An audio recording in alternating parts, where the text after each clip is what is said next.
Bonjour, j'espère que tu vas bien. Aujourd'hui, je te propose une petite conversation sur comment aller chercher des petits bouts d'argent ici et là.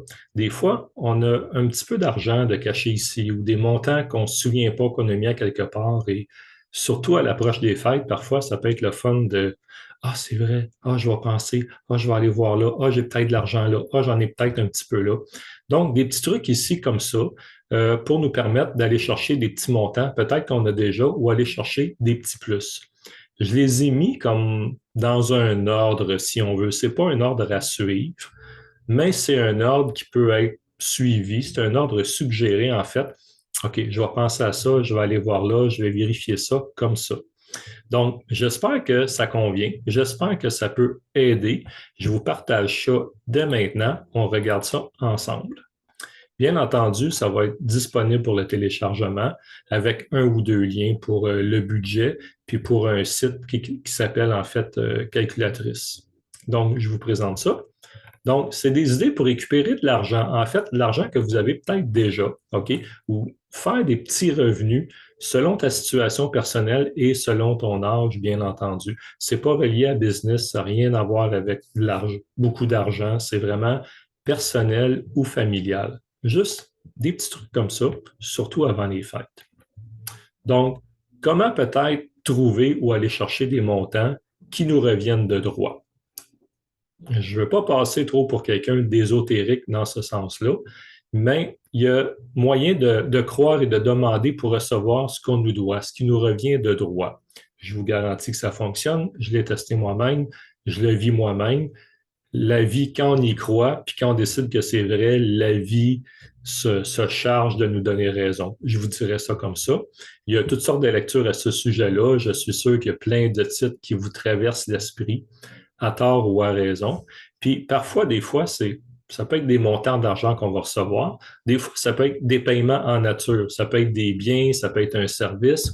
Et là, je ne parle pas en nature, je ne parle pas de sexe. OK? Bien entendu. Oui, je sais, ça peut être ça. Mais là, c'est pas de ça que je parle. OK? Donc, ça peut être des biens, ça peut être un service rendu et ça peut être de l'argent qui nous tombe du ciel. Ça arrive.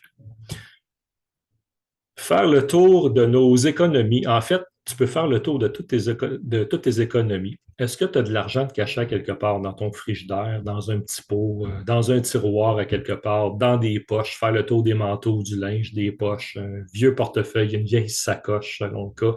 Des fois, il peut y avoir un petit 20 ici, un petit 10 là, un petit 50 ici, une coupe de scène à quelque part. Des fois, ça peut être un moyen, des fois, d'aller chercher des petits montants comme ça. Ça peut arriver. Euh, Tu peux aussi demander à tes débiteurs. Donc, s'il y a des gens qui te doivent de l'argent, tu peux toujours les appeler, les contacter et dire, écoute, tu me dois tant, tu me dois tant, es-tu en mesure de me rembourser? Je ne parle pas ici de sortir la batte de baseball ou de faire des menaces, pas ça du tout, on n'est pas là du tout, surtout avant le temps des fêtes, mais de faire le tour des gens peut-être parfois qui te doivent de l'argent, puis qui peuvent te le donner. Ça peut être cool des fois. Chercher les meilleurs deals dans les achats. Des fois, on achète des choses de magasinage, ça peut être de l'alimentation, ça peut être des biens matériels, ça peut être n'importe quoi. Et il y a des applications qu'on peut installer sur nos téléphones intelligents, comme Rigby. Il y en a plusieurs en fait, qui permettent de trouver les meilleurs prix à différents endroits. Puis c'est d'aller trouver ces choses-là au meilleur prix possible. Et ça fonctionne bien d'ailleurs. J'ai testé quelques petites applications et ça fonctionne assez bien. Euh, Vérifier dans tous tes comptes, dans toutes tes institutions financières. Il y a des gens qui ont des comptes de banque, des comptes de caisse un peu partout. Et des fois, on s'en souvient plus. Des fois, on oublie les mots de passe. Des fois, c'est juste qu'on ne se souvient pas. Prends le temps peut-être de vérifier avec quelle institution financière tu fais, quelle au singulier ou quelle au pluriel. Puis, est-ce que tu as un ou plusieurs comptes dans chacune de ces institutions-là?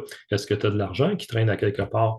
Ça se peut. Des fois, ah, j'ai oublié tel compte. Ah, j'ai 100 dollars dans ce compte-là. Merveilleux, c'est 100 dollars de plus. OK? On pourrait dire ça comme ça. Attends-tu un bonus? T'attends-tu une prime ou un héritage?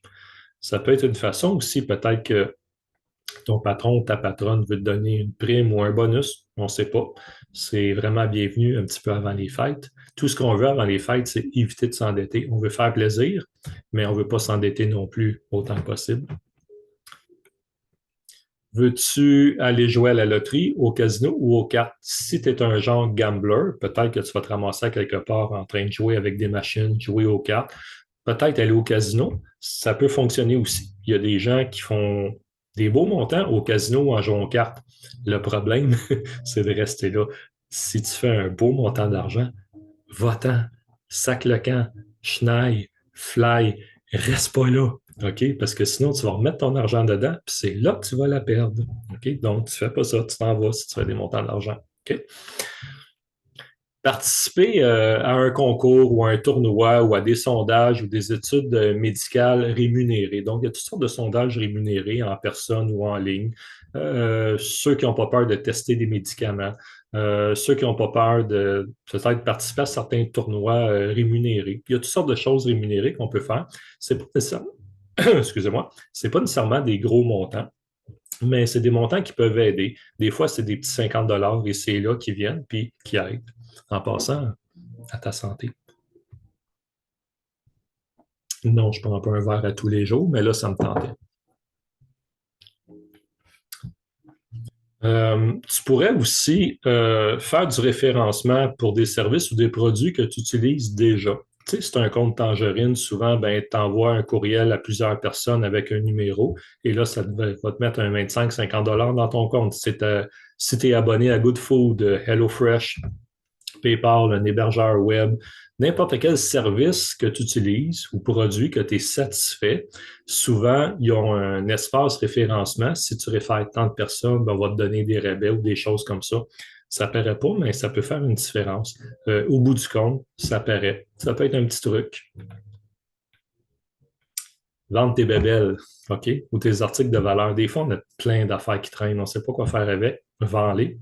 Vends-les à quelqu'un sur ta rue, vente de garage, sur Kijiji, dans un pawn shop. C'est sûr que dans un pawn shop, tu vas avoir un petit peu moins d'argent parce que le but, c'est la revente. Fait que c'est un peu la dernière place à aller si tu veux avoir le maximum de ton argent.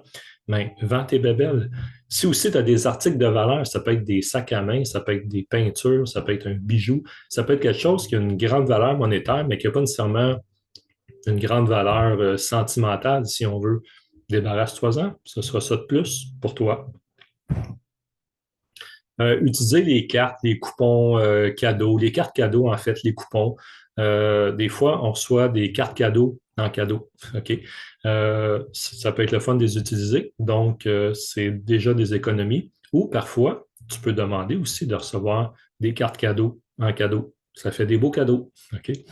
Un cadeau comme ça, c'est pas imposable non plus. Tout ce qui est un don, un cadeau, n'est pas imposable. Acheter des choses sur Kijiji ou autre, là, il y en a plusieurs, puis les revendre plus cher. Je connais des gens qui font ça. Ils trouvent des deals, ils les s'achètent, puis après ça, ils revendent un petit peu plus cher. Ça peut être une façon de faire aussi. Tu peux louer un espace qui est trop chez toi. Si tu as un grand logement, une maison, puis tu as une pièce qui ne sert pas à grand-chose, tu peux dépanner quelqu'un. Tu peux louer à quelqu'un pendant un certain temps cet espace-là. Ou même si tu as une voiture, des fois, tu t'en sers pas, tu peux louer ta voiture. Bon, il faut faire attention avec ça, bien entendu, mais la personne peut te donner un cadeau, te remercier en argent ou avec une carte ou quelque chose. Ou si tu as des biens quelconques que quelqu'un a besoin, tu peux quand même louer selon le cas. Ça peut être une façon, ça peut être un truc. Si des fois, tu as fait tout ça, puis aimerais ça avoir un petit montant de plus qui rentre, un petit quelque chose de plus qui rentre, tu peux quand même offrir aussi un produit ou un service. Ça peut être quelque chose que tu fabriques toi-même. Ça peut être quelque chose, un service que tu fais, un talent que tu as et que tu répares des choses ou tu rencontres des gens ou peu importe ce que tu as à offrir. Tu peux le faire en ligne, tu peux le faire en personne. Ça peut être les choses qui sont énumérées ici, ça peut être des corrections de texte, ça peut être des conseils, ça peut être accompagner quelqu'un, ça peut être de la formation sur quelque chose, ça peut être réparer des choses, ça peut être pelleter des entrées de cours, ça peut être bien des choses. Ça peut faire un petit revenu supplémentaire. c'est jamais de refus. Euh, Tu peux aussi vérifier si tu as des sources de revenus récurrents ou en créer. Des fois, on fait des choses et on le fait une fois, puis l'argent continue de rentrer tout le temps. Si tu as ce genre de choses-là, ce genre de système-là, ça peut être bénéfique pour toi, dans le sens que tu peux avoir des montants qui vont rentrer ou créer quelque chose, un travail que tu vas faire une fois ou deux et que le système va générer par la suite pour toi. Au pire, si tu as besoin d'argent un peu, puis que tu n'en as pas, puis que tu as toutes fait ces étapes-là, puis il n'y a pas moyen, tu peux toujours emprunter, mais évite d'emprunter autant que possible, sans intérêt. Si c'est sans intérêt, c'est correct, mais avec intérêt, évite, surtout, surtout ce temps-ci. Donc, tu pourrais en fait décaisser un fonds distinct. Ceux qui ont des assurances-vie permanentes ou universelles, il y a une partie de ce que vous payez par mois, des cotisations que vous payez par mois, en fait, qui s'en va dans un espèce de fonds mutuel qui prend de l'expansion, qui prend de la valeur, en fait. Et à un moment donné, vous pouvez le retirer. Ça va arriver à votre mort, généralement, mais vous pouvez le retirer avant de mourir. Et vous pouvez aller piger dedans. Bon, il y a des conditions, il faut voir avec votre compagnie d'assurance, mais c'est possible d'aller chercher de l'argent, des montants dans ce petit fonds-là. Okay? C'est comme un petit fonds mutuel, mais géré par votre compagnie d'assurance. Euh, Peut-être que tu ne sais pas, puis tu es bénéficiaire d'une assurance vie de quelqu'un. Bon, c'est plate à dire. Il faut attendre que la personne soit plus là pour avoir l'argent. Et là, c'est pas ça l'idée. Mais l'idée, c'est juste de savoir que si tu sais que tu es bénéficiaire, ça peut donner un peu d'espoir dans ce sens-là, sachant que tu as un montant un jour tu vas recevoir. Juste ça, juste dans ce sens-là. Dans le pire des cas, si encore tu as besoin d'argent, ça te prend ça assez vite sans nécessairement être obligé d'emprunter. Tu peux sortir une partie de ton REE, donc régime épargne-études, si tu en as. C'est délicat, ça peut être délicat de faire ça, mais ça peut être une façon de le faire. Tu peux le rembourser par la suite. Je ne rentre pas dans ces détails-là, bien entendu, mais s'il y a de l'argent dans un REE, c'est quand même possible d'en retirer une partie puis de le remettre plus tard. Okay? Il y a des conditions, bien entendu, il peut y avoir des frais, il peut y avoir des choses, mais ça reste une possibilité. Tu peux aussi sortir de l'argent de ton REER. Euh, Selon les conditions, selon l'émetteur, tu peux souvent sortir jusqu'à 10% sans frais, sauf que si tu sors de l'argent d'un REER, même si c'est une période qui n'aurait pas de frais, tout dépendant, il est avec qui ton REER, tu vas payer de l'impôt tout de suite dessus. Donc, tu veux sortir, on va dire, un 1000 ou un 2000, tu vas être imposé peut-être à 10-15%, 12-15%, ben, tu vas recevoir juste peut-être 1500, 1600, ou tu vas payer un montant pour avoir le 2000 net. Okay? Mais c'est quand même possible d'aller chercher de l'argent là si tu en as besoin. Tu peux aussi prendre une partie de ton CELI. Ça, c'est moins pire. CELI, tu peux en sortir comme tu veux. C'est juste pour le rembourser. Des fois, il y a des conditions. Tu ne peux pas nécessairement tout remettre l'argent dedans tout de suite. Il faut que tu attendes l'année suivante. Mais si tu as des placements comme des bons du trésor, des certificats de placement garantis ou des choses comme ça, si ça arrive à terme, tu peux les sortir sans frais. S'ils ne sont pas à terme, des fois, tu ne peux pas les sortir. Des fois, tu peux les sortir, mais il y a des frais. C'est de voir avec l'institution avec laquelle tu fais affaire. Mais ça reste une possibilité pour toi si tu as besoin d'argent pendant les fêtes ou pour un projet ou autre chose, ou une urgence, n'importe quoi. Si tu es habitué avec la crypto, la bourse, jouer avec les devises, les différentes devises étrangères, les échanges de devises, c'est quelque chose que tu peux faire aussi. Sauf qu'il y a des risques de perte d'argent, il y a des risques d'avoir des frais aussi. Sans entrer dans les détails, oui, il y a de l'argent à faire avec ça, mais oui, il y en a à perdre aussi. Là, ça dépend de ton habilité et de tes connaissances, tes compétences dans ce domaine-là. Tu peux voir aussi avec un comptable, fiscaliste ou pas, selon le cas, faire réviser peut-être certains des anciens rapports d'impôts. On peut aller jusqu'à quelques années en arrière. J'ai rencontré et connu plusieurs personnes, en fait, que les rapports d'impôts étaient très mal faits. Et quand on leur a conseillé un autre comptable, il y a eu un ménage qui a été fait et les personnes, en fait, ont pu aller chercher des remboursements ou aller chercher des crédits d'impôt qui avaient droit, mais que l'ancien comptable n'a pas tenu compte. Okay? Donc, c'est possible. Si tu fais du bénévolat, il y a des organismes spécialisés dans le bénévolat. Si tu fais tant d'heures par semaine, si tu es proche aidant, proche aidante, certains dons, certaines dépenses aussi, ça peut être des crédits d'impôt. OK? Donc, c'est de voir avec un comptable, des fois, faire vérifier tes derniers rapports d'impôt, tes expériences, tes choses. Il y a peut-être quelque chose que tu peux aller chercher là aussi. Peut-être. Es-tu en attente d'un résultat d'un recours collectif? Parfois, comme avec les caisses, les banques, il y a eu des recours collectifs les dernières années à cause de la fraude, OK, sur Internet. Et des fois, c'est pas des gros montants, ça peut être un 80 un 150 un 200 mais si tu t'es inscrit à un recours collectif, ben c'est des montants que tu peux recevoir éventuellement une fois que la cause est réglée. OK? As-tu des soldes non réclamés? Si tu as des soldes qui ne sont pas réclamés, tu peux toujours aller voir sur le site du canada.ca ici, je n'irai pas là comme tel, entrer tes informations, puis ça va vérifier pour toi selon ton nom, selon le nom que tu vas entrer, si tu as des soldes qui sont là, que tu ne sais pas ou que tu n'es pas au courant. Ça peut arriver. Okay. C'est à vérifier. As-tu cotisé dans un fonds de retraite d'anciens emplois? Donc, tu as été à l'emploi pendant tant d'années d'un employeur quelconque, puis tu es parti de là, tu as changé de job plusieurs fois. Est-ce que vérifie sur tes talons de paye, dans tes déductions à la source, s'il y a un montant d'argent qui part pour un fonds de retraite quelconque? Ça pourrait être intéressant de recontacter ces employeurs-là, si possible, et d'aller chercher, peut-être, de faire la démarche pour aller chercher ces montants-là ou de faire transférer, surtout si tu moins de 55 ans et moins, selon le cas, de prendre ces fonds-là et les transférer dans un CRI, en fait, dans un compte euh, pour ta retraite plus tard. OK? C'est un compte de retraite immobilisé, un CRI. Donc, tu ne peux pas y toucher tout de suite, mais tu peux le transférer dans un placement et à ta retraite, après ça, tu pourras sortir l'argent de là. Ça pourrait être aussi de démarrer un projet communautaire.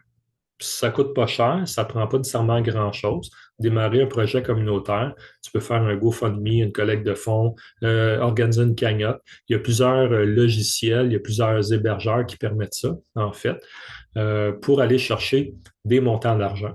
Puis, les gens souvent vont participer à ça si c'est une bonne cause. Les gens vont participer à ça. C'est sûr, ça prend une cause sérieuse. Là. Je peux pas, c'est ma fête, je vais avoir 1000 pièces de cadeaux pour ma fête, ça fonctionnera pas. OK? Mais ça peut être intéressant aussi de penser à ça. Soit une personne ou un groupe de personnes, ah, moi, j'aimerais ça développer un projet. Il y a, ça, c'est parmi certains moyens qu'on peut de financer un projet qui est viable, bien entendu. OK? Je vous ai mis ici le site de calculatricefinancière.ca. OK? Je vais juste cliquer dessus. Je ne sais pas si vous allez le voir. Attendez-moi un instant, je vais juste changer quelque chose. Comme ça, vous devriez le voir. OK? J'en ai déjà parlé, bien entendu. OK? Donc, si vous avez des placements, des choses, ça va vous permettre de regarder, de calculer vos choses ici. OK? Donc, peu importe ce que vous avez, vous pouvez aller sur ce site-là. En fait, il y en a plusieurs sites de calculatrices financières. Vous pourrez les regarder, que ce soit pour le calcul d'une hypothèque. Ça peut être n'importe quoi. Ça peut être très utile de regarder ça. D'accord? Et j'ai remis aussi un exemple du budget, un budget que j'ai déjà mis dans des conversations précédentes. En fait, je l'ai amélioré un petit peu. Je vous le présente très, très rapidement. Vous pourrez le regarder, vous en servir au besoin. OK? Donc, je veux juste que vous voyez ici.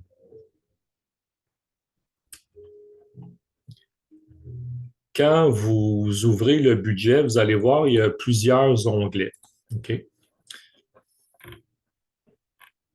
J'ai rajouté les onglets ici. En fait, ce que vous devez faire, si jamais vous voulez l'utiliser comme un outil, c'est de venir dans Fichier ici, OK? Puis vous allez le télécharger tout simplement, puis vous allez le télécharger dans ce format-là ici. OK? Je vais juste faire l'exemple avec vous que vous le voyez. OK? Et là, vous allez l'ouvrir. Je vais juste fermer lui ici.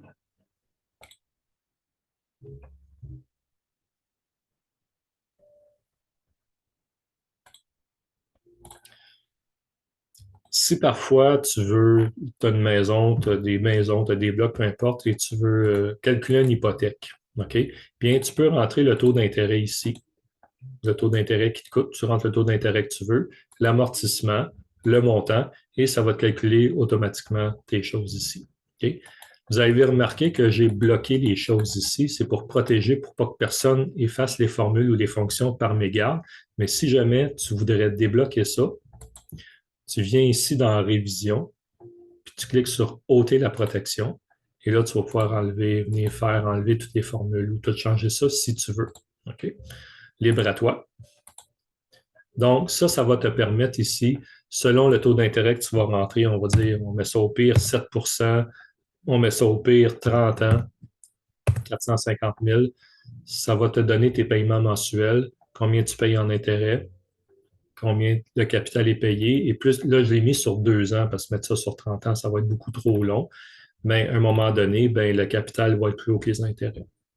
J'ai mis emprunt aussi. Tu empruntes un montant d'argent. Tu dis, ben, j'emprunte 3 000 le terme est 5 ans, à 12 d'intérêt. Voici mes paiements, mes versements mensuels. Ça va te donner tes versements mensuels ici. Donc, tu rentres tes chiffres, puis ça te donne les versements. Ici, j'ai calculé une petite formule simple au prorata pour que tu saches combien ça te coûte par semaine ou par jour. Le calcul n'est pas exact, mais ça donne une idée. Okay? J'ai mis des fonctions aussi. Okay? Tu as un investissement, tu places ton argent à tant de d'intérêt pendant tant de temps, tu mets 150 par mois pendant 10 ans à 7. Voici ce que ça va te donner dans 10 ans. Okay? Tu peux même dire ici, bien, moi j'emprunte, en fait, 30, je veux rembourser un prêt, j'emprunte 30 000 à temps d'intérêt pendant 5 ans, mais je voudrais qu'en même temps que je fais mes paiements pour le prêt, je voudrais me ramasser un petit fonds de faire un petit 5 000, bien là, ça va te coûter 610 à 74 par mois pendant 5 ans. Okay? Si tu dis non, je n'ai pas besoin de me ramasser un petit fonds, même en payant la mensualité, bien là, les paiements vont baisser un petit peu. Okay? Donc, c'est déjà fait, calculé. Si tu veux t'en servir libre à toi, ça peut aider. Le reste, vous l'avez déjà vu. Et ici, le budget, bien entendu, que j'ai déjà mis ici. Donc, je vous mets ça ici pour votre information. Et sur ce, j'ai terminé avec ça. Je vais vous souhaiter une bonne fin de journée, une bonne soirée. Si vous avez des questions, vous savez quoi faire. Je vous dis à bientôt.